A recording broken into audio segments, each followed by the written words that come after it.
The Ohio Harness Horsemen's Association presents Freshman Focus, a look at 2-year-olds in training across the Buckeye State.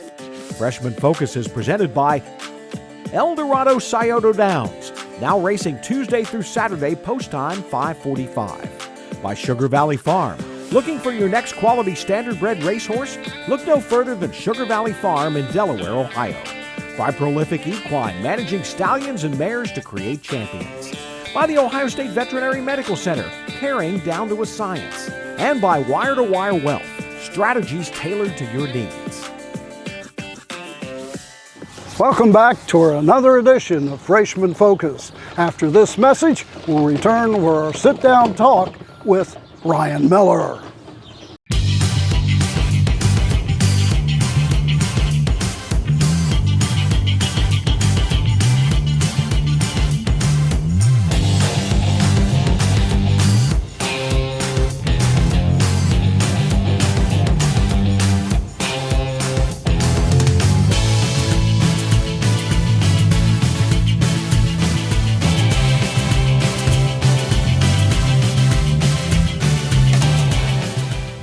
At Ohio State's Galbraith Equine Center, our veterinary champions are here for your champions 24/7, 365 days a year.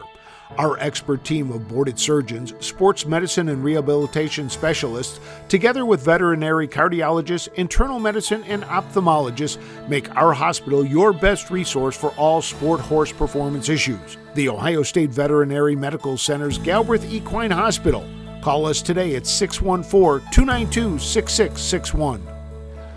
Welcome back to Freshman Focus as we're here at the Darke County Fairgrounds in Greenville, Ohio with trainer Ryan Miller. And Ryan, stable of horses today. We're going to take a look at 8 of your Ohio breds in training. You have branched out though to get some out-of-state horses as well. Yeah, we got a couple.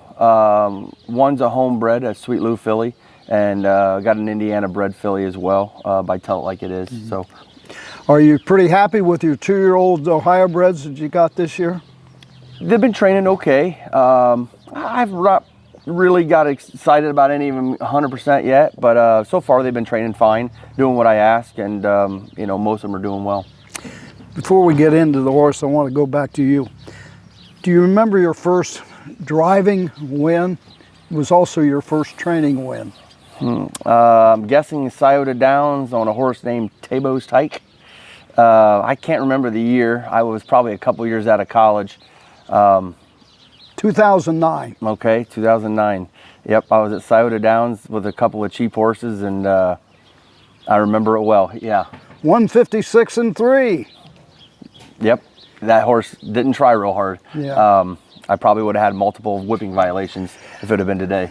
As a racing driver, you 34 wins, $204,000 lifetime. When did you decide driving was not for you? I don't know. Probably going to the fairs. Just didn't like the aggravation. I drove mostly fairs and some of the bigger tracks. I just didn't like the aggravation between getting mad. I'd lose my focus on training the horse and maybe doing things I shouldn't be doing on the racetrack. I really wanted to focus on the training because I don't know. I didn't feel like I could focus on both. But I did have a little bit of luck with a few different horses, specifically certain horses the other drivers didn't get along with. One horse specifically was Falcon Justice. Nobody could quite figure that horse out, and I hopped up on him. I think I win maybe 2 or 3 in a row, and not another driver could get along with him for a while. And then once I kind of figured out what he needed to do, I let the other drivers drive him, and he went on just fine. Racing began as a driver in 2007. Who did you work for early on in your career? Well, I first started out, and I guess in 07, it really wasn't working for anybody. I was at a college at Morrisville, up in upstate New York, and my, I guess you'd call him professor at the time, was Keith Clough, and he took us around to the New York fairs, and we learned how to train, drive. We each had, all the students there had a couple horses to work with, and if you stayed for the summer program, you could go drive at the fairs. when I got out of college, I went to work for Ray Schnitker. Yeah. Morrisville, quite a history with their equine program. And at the time, they were about the only college in the United States that had an equine program. I think there's there's a few writing, but not for standardbreds. And then really when I was there, Morrisville was really, really popping good. They had Conway Hall, some big trotting stallions there, RC Royalty, and some really nice horses there. I think RC Royalty. But anyways, we had a big sale. All the students had to work the sale, a New York sired sale. And that was just great exposure for all of us to be able to deal with the yearlings and deal with the breeders, and it was just a really good experience. You mentioned the sale and everything, but they also had quite a breeding program there at Morrisville with the mares, and I can remember a lot of them back in the 70s and the 80s and 90s. Even then, a lot of them were purchased at sale, showed up in Ohio and Pennsylvania and everywhere. Yep, that's exactly right. It was a big sale for many years. Mark Ford then ended up having a sale downstate into Goshen. It was a little more localized for a lot of the guys. And the Morrisville sales kind of went away. Yep. Your father and parents and other relatives, were they involved in racing? Just my grandfather. My grandfather would take me around to the local fairs when I was 3-4 years old. Paulding was always #1 on our bucket list. We'd go there every year, and man, I was obsessed. Fairs are very important for the youngsters that are going to get involved in the business, I would think. In Ohio, yeah. I mean, when I was on the East Coast and you mentioned fair, I mean, it was just, they were disgusted. They were like, you got to be kidding me. We got to go to fairs. But when I come out here, there's just something about them. It's fun. You're not going to get rich doing them, but you can have really good exposure for your 2-year-olds, for a driver, an upcoming driver. There's been a lot of drivers that went on to do pretty well. Specifically, I had a really nice 2-year-old last year he was just a 2-year-old fair colt. Didn't show a whole lot of talent, but he behaved, won 4 or 5 races last year at the fairs, made the fair final. And then this year he's come back as a great little 3-year-old trotting 54, and he was second in the Buckeye the other day. So that horse, I think if I'd have thrown him to the Wolves last year, racing in the upper classes, the Nowers of 1, 2s, and the sire stakes, he would have got his head kicked in, and he would have absolutely not turned out to as nice of a colt. But we were able to find the right class for him, and he's moved up and flourished. You've got some youngsters. Are they going to get involved in racing? I don't know. My oldest probably not at all. He's 8 years old. I don't think he will. The youngest, he's 6. He really is obsessed with the horses. Really, really likes it. Again, like a lot of trainers have said, I prefer him to do something different. You never know how business will go, but if that's what he really wants to do, I'm not going to discourage it. I just necessarily won't encourage it. I've heard that from many folks. I know you have. They don't want their youngsters to get involved in racing because they know how hard it is and things like that. But then when they do get involved, they're all the way behind them. And yeah, that's where I'm at. You know, I look at the Jeff Smith family, and the one time I said to Jeff Smith, I said, man, how do you not want to take some time off and do something different? And he says, all my family's here. All my family's here. So it's great. I wake up and my family's involved. Yeah. So it's just trickier when you've got family in other aspects of life, and you can't go to the lake with them or whatever. But so none of my family's involved, so it's a little bit trickier for me. You mentioned Jeff Smith, and we did Freshman Focus on him, and don't hold me to the exact numbers and such, but I think he said he had like 19 employees, and 13 of them were all relations. Wow. Between himself and his wife, and his wife's family, and everything. So, that's funny. And he says that's what it's all about. For sure. Yep, I would agree. Yeah. Yep. Your 2-year-olds, are they progressing right along like you normally plan them for each year? Or? We're a couple weeks behind. Time-wise, they've kind of all caught up, but I think lung-wise, they're maybe just a little bit behind maturity-wise. But they'll come. I'm not in any big hurry. We're just now getting to be close to the 1st of June. And we'll start qualifying in 3 weeks. Sometimes I'm ready the first week of June, but so be it. Racing doesn't really get cranked up till middle of July now anyways. By the way, I forgot, I wanted to mention that when I asked you about your first training win and driving win, you realize that anniversary is tomorrow. We're doing this on the 29th day of May, and that occurred on the 30th of May at Scioto Downs. Okay, all right. So happy anniversary. Thank you. Day early. County Fair, Buckeye, Sire Stakes, you think you got a little bit of both? Well, you always hope you have more Sire Stakes than Buckeyes, but the reality of it is, you know, you got to do some fair racing as well. I do know for sure we've got a couple of them pointed to the fairs. I think they're good to be around, easy to handle, get around a track good, but maybe not as much speed we need to see as a 2-year-old early. But I think I got a few Buckeye horses and hopefully a couple Sire Stakes. Is it a good learning experience for horses at the fairs, you think? Well, yeah, like I was explaining with that 2-year-old trotter last year, Nelly Up. I mean, that horse was kind of a butthead, to say the least. He did a lot of things wrong, but he just slowly figured it out at the fairs. We didn't have to go real fast early, and he just learned so much, that colt did, and really flourished nice as a 3-year-old.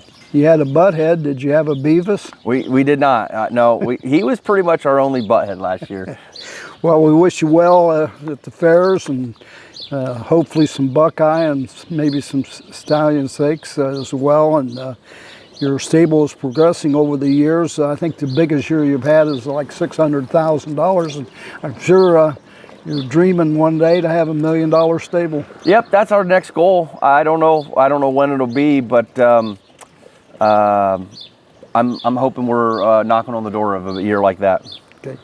Well, that's going to wrap up our sit-down talk with trainer Ryan Miller. And after these messages, Ashley Daly will be with us and go through the barn and take a closer look at the 8 Ohio-bred 2-year-olds in training for Ryan Miller.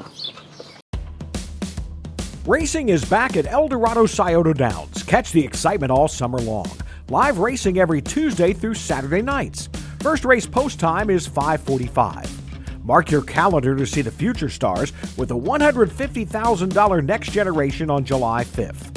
Thrilling harness racing at Eldorado Scioto Downs. Horse players can earn points with the Caesars Reward Program. Eldorado Scioto Downs. Live racing is back.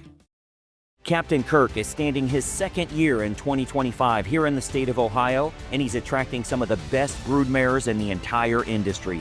You want to breed to a stallion that can step your mare up. And if you're breeding to sell those foals, you have to breed to the stallion that the biggest bidders will pay a premium to acquire. Captain Kirk stands at Winterwood Farm, and his introductory stud fee of only $3,000 ends after the 2025 season. So book your mare today. Write down this website. Go to CaptainKirkInfo.com to get all the details right now. With over 30 years of experience in wealth planning and a lifetime of involvement in harness racing, Matt Franklin at Wire to Wire Wealth can help you build a financial plan that addresses the unique circumstances of those involved in the horse racing industry. Whether you are investing to build wealth, protect your family, or preserve your assets, Matt at Wire to Wire Wealth will work with you through the wealth planning process from start to finish. Welcome back to Freshman Focus with Ryan Miller. Let's go ahead and head inside to check out 8 of his up-and-coming Ohio breds. Our first stop is filly pacer Ever Lather by Lather Up out of McKeever, a McCardle mare. Ryan, give us the insight on her. We bought her at the Blooded Horse Sale. I kind of had a little bit of luck with some of the Lather Up fillies, and I liked the look of her at the sale. She stood good and not overly big, but she was kind of a powerful horse, and she's actually been kind of a real pain. She was in heat when we got her, horribly. We got that all under control, and then she decided to kick herself in the field, but slowly we've been coming along. This filly's come along real nice. She's quick, got a pretty good attitude, and I kind of have high hopes for this filly. You mentioned she had some mare troubles early on. Was it a supplement? What fixed it? Well, I actually got a hold of the breeder and asked him, I said, what's the scoop on this filly? Why is she in heat so bad? And they said for some reason, they put all of their mares on Regimate, going into the sales, so their stallions wouldn't get all wound up at the sales. They would ship a little better. But when she was off of it, because we didn't know, Regimate, she was bad. Very difficult to work with. I mean, unusable. We couldn't get her broke for about 3 weeks, but we finally got it all under control, and she was been a dream to work with. Yep. I'd say so. Pretty easy fix. Good Yeah. enough. What's she going down in the track on right now? I put her in a bike a couple weeks ago. I think we went around 2.5, and she's doing everything really good. Quick, very light on her feet. Kind of like this filly. And what is she staked to? Everything in Ohio. Most of mine are staked a fair circuit, Buckeyes, and Sire Stakes. And that is Everlather, a filly pacer. Skim in the Sand is a filly pacer by Down by the Seaside out of Stuck Like Glue, a Dragon Again mare. This mare was pretty impressive. She made almost $450,000 in her lifetime. Yeah, we bought her at the Ohio jug sale. I'd followed the mare quite a bit. I remember her when Burke had her as a youngster, and then I think Doug Hinklin had her as an aged horse. I kind of was looking to maybe buy one out of her, but the first couple were real ponies, really, really little. And she was kind of small as well, but I thought she had a lot more power to her. So I let the first two go. I didn't decide to bid on them, and then this filly come along and was a pretty reasonably priced Down by the Seaside, and she's training fantastic. Say, we said we like the size of her. What else? Is there more confirmation that just No, I mean, turned you she onto her? was pretty good. I toes in a little bit, but other than that, there was nothing. She don't wear any boots. She does everything really good. Tell me about her attitude on the track. She's actually wild in the stall. My wife makes a ton of TikTok videos with this filly. She's kind of nuts in the stall, but she's well mannered enough. On the track, she typical Seaside filly, can be a little bit aggressive, but she's not overbearing in any way. I don't even think she'll get too bad. I think she'll be usable, and that's what we want the drivers to be able to be usable, because there's nothing like a horse that's fast that you can't hardly drive. We've seen them before. I'm glad you clarified that she's a little aggressive. We've heard both sides this year with trainers when it comes to Seaside colts and fillies. We have some that are very lazy and some that are aggressive. Yep. So Yeah, she's a slightly aggressive, but she's been usable, and I don't think we'll have a whole lot of trouble with her. with that, have you done any, rigging changes? Well, yeah, she's going to go back to school and rigging. We keep playing with her bits a little bit to get her exactly the way we want. She don't really like the head pulls. And she's been wearing them all along, and she's still just a pain in the butt with the head pulls. Just doesn't seem to want to give in. So we're going to start messing with the bits and stuff like that. But I think soundness-wise, she's fine. I think it's mostly just her mouth and just up here. And that is Skim in the Sand. Another filly pacer, Barefoot on the Beach by Catch the Fire out of a rock and roll Hanover mare, Dancin' Barefoot. This is actually a homebred for the Michael Goldberg Racing Stable. Yep. He called me this year. Michael did. I think the horse had been trained down a little bit in Florida, and she came up, and she's training okay, doing everything fine. I think probably going to shoot for some fairs early, and we're going to lightly race this filly. She's also Massachusetts eligible. And last year we had a colt for a gentleman named Robert Lovett, and we did the same thing with him, Ohio bred Seaside colt, and we raced him kind of lightly, and we sent him out to Massachusetts, and he ended up winning the Mass final. So I've got two for this gentleman this year, and we're going to kind of teach them the manners, teach them what they need to know, and hopefully they can go out there and maybe kick some butt in Massachusetts. Tell me how that feels for you as a trainer. Do you look for dual eligible horses? I don't necessarily look for it. Not Massachusetts necessarily. It's not that I would shy away from it, but they usually are pretty salty at the sales because there's limited numbers in Massachusetts. Kentucky eligible, I definitely don't shy away from it, but I don't look for it. I buy the horse for me. I don't have a unlimited budget like some, and so we just find what we find for the right price range and the horse that matches what we like. And now, Barefoot on the Beach does have a half sibling, Sintra, who was a 2013 foal, made $1.3 million with a mark in, I believe, it was 47 in it. Yeah. When we got her off the trailer, I was extremely pumped up about this filly, and then when we see her, she's kind of small, but she's kind of powerful. She's kind of got a small filly, powerful filly. But she's got a great attitude. I am going to probably shoot her for some fairs early and let her prove to me what she can be. Maybe she can jump up to the Buckeyes or maybe even sire stakes. But for what she showed me, she's probably just going to shoot the fairs early on. And again, I probably won't race her every week. I'll really be light on her. That way she's fresh for the Massachusetts finals. Work on the track. What's that like for her? She's, I've never had any catch the fires. This is my first one. Not temperamental at all. She really does about everything right. Steers pretty good. I don't have a lot of issues with her. A little funky in the turns, but nothing you can't work with. Gait-wise is okay. Don't wear any boots like a lot of them these days. But she's got a great attitude. I think she's going to try really hard. And that is Barefoot on the Beach. Next up is Blood Queen by Down by the Seaside out of Blood Diamond, a Western Ideal mare. Ryan, she has not been the easiest for you to figure out. Yep. When we broke her, everything went well. Did kind of everything the way the Seaside fillies have been for me. A little slow the first week or two, but then light bulb went off and she was perfect. We turned her out, and when we brought her back in, we don't know exactly what was wrong, but we spent months on months trying to figure this filly out, and to really no avail until one day we kind of checked all the boxes. She's not pacing right, but one day I decided to work on her back. I had the veterinarian go over, and we had the chiropractor go over, and we started working on her back, and all of a sudden within 2 or 3 days you could tell she's 50% better, 75% better. But she still didn't want to use her one leg, right hind leg, real good. So I put her in like a gating pole cart, and I forced her to use it. You could tell she didn't want to use it, but we forced her to use that leg and just keep building the muscle. And within 3 weeks, she was paced fantastic, and we started turning her some slow trips. Middle of April. I mean, we're way behind with this filly, and she's been actually a dream the last month. She's really coming along nice. So, she wasn't originally on your list down there at Lexington. She was a $70,000 purchase. Tell us how you got her. Well, you can thank my wife for that one. We looked at her. We thought she was okay. A little underwhelming, kind of underdeveloped, but you could tell she had a lot of growing to do. We thought she'd bring out of the family she's bred really, really well. We didn't think she was going to earn a price range. And then we were sitting in the ring, and the gavel's about to go down, and my wife's just like, I can't help myself, and she bought the filly.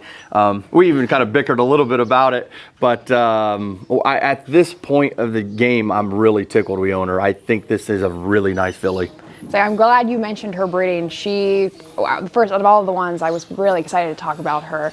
She has 3 half siblings that have marks in 150 or better, and this mare is a producer, has been. There are 3 siblings specifically by Some Beach Somewhere, so it comes back into that Down by the Seaside line. I'm sure you're fingers crossed for. Yeah, we have very high hopes. If we can keep working out all the kinks, I think she could easily be my best horse in the barn. And that is Blood Queen.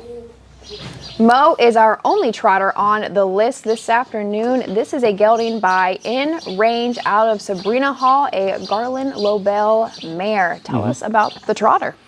Bought him at the Buckeye Classic. I think I give $25,000 for him, if I believe. I don't buy a lot of trotters. A lot of my owners aren't real patient. They don't like the trotters when they run. But it's funny, every time I go buy just 1 or 2 trotters, they're good. I've had really good luck with the trotters when I only buy a couple. A couple years I would try to buy 4 or 5 and they all stunk. I couldn't help it. We specifically went and looked for trotters and we had no luck. So last year we just bought 1, and that colt, it was a very nice colt. And then this year we only bought 1, and I'm really, really high on this guy.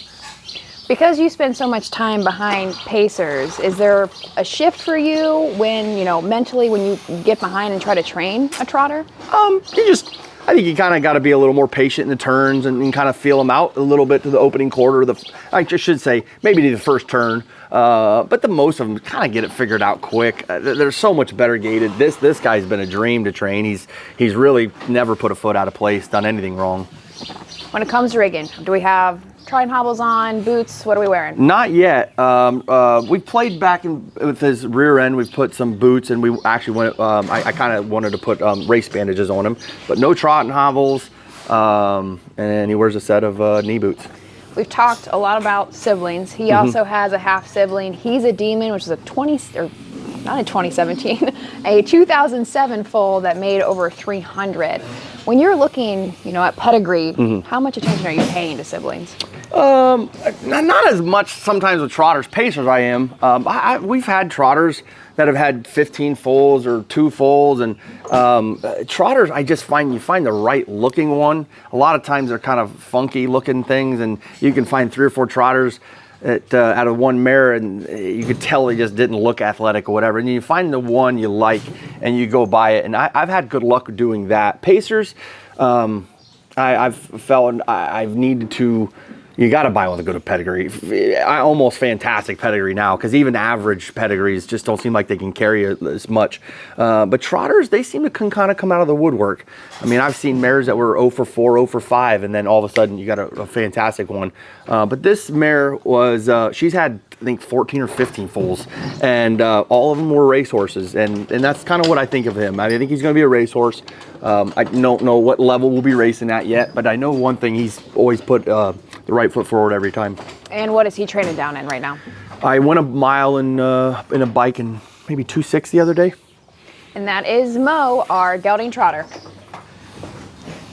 Our next stop is Big Hoss, a gelding pacer by the Ponderosa out of Lofty Yankee, a Western Hanover mare.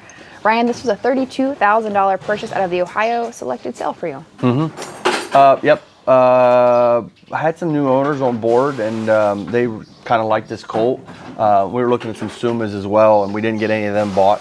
But we thought this horse was a big, strong, good-looking colt. Ponderosas are getting a little long in the tooth, but every year he seems to have a nice colt, and this horse has been training down pretty good. And he's pretty big. He is big. He's big. He's strong. I actually kind of wonder if the last couple of weeks he's maybe going through some growing pains. I'm going to give him a couple of weeks to just kind of back him off a little bit. But he's been as fast as everybody else. I've been in 2.5 with him in the race bike, and I would imagine he'll be ready to qualify by the end of June. Our last stop with Mo, you had mentioned that, you feel like with the dams with trotters kind of be hit or miss. With her specifically, his dam, Lofty Yankee, she only made, I think it was actually less than $1,000 in her career. Yeah. This is the only one of the list that we have that the mare wasn't, a great performance horse when she was racing. I don't get into that too much, especially after I get him home. Once I get him home, half the time I forget the mare's names, actually. I know the sire, but I'll forget the mare's name because now I'm just training the horse. I don't train the family. You just got to train the horse. But she looked like a nice producer. I believe he's like the 12th or 13th foal as well. And I don't look for that specifically. I actually like him first foal, second foal. But I don't know. This colt just kind of caught our eye, and he's been training down well enough. So we'll see what happens. With him, we're trying to figure some things out here lately. Do we plan on changing any equipment? I think equipment-wise, fine. But he's been caught training on the front end a lot lately, and I think he's getting a little bit lazy on the front end. We're going to start putting him in the back of the sets.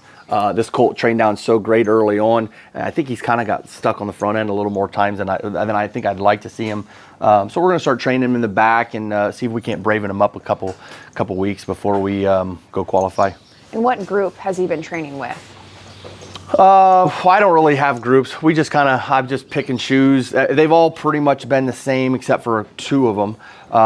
So I just kind of grab whoever and we just go however it goes for the week. It doesn't really matter. We don't have set A and set B, nothing like that. That is Big Hoss. Next, we are with Twin B Malibu, a filly pacer by Down by the Seaside of a Western Ideal mare, Paisley Hanover. Ryan, we have a lot of mares, a lot of fillies on the list. What's the reasoning behind that? I don't know. I've actually seemed to always be drawn to the fillies for some reason. We've had some nice fillies, and but last year I was actually almost strictly colts. I don't know why. I think I've got like 6 pacing colts last year, and they're all racing, and they got quite a few nice They all came back well as 3-year-olds, but I don't know. Just for some reason, that's just what we kind of bought. She looks like a Seaside to me in her face. Tell us about her. We bought her at Harrisburg. She, not necessarily my type of horse. She was a little bit bigger than I've ever bought, but she's got a big, strong gait to her. We did have an OCD we needed removed. She's a little bit behind. And we were talking earlier about the Seasides. It can be aggressive, and this one's lazy. Oh my goodness, she's lazy. She's trained with everybody, stays up with the pack.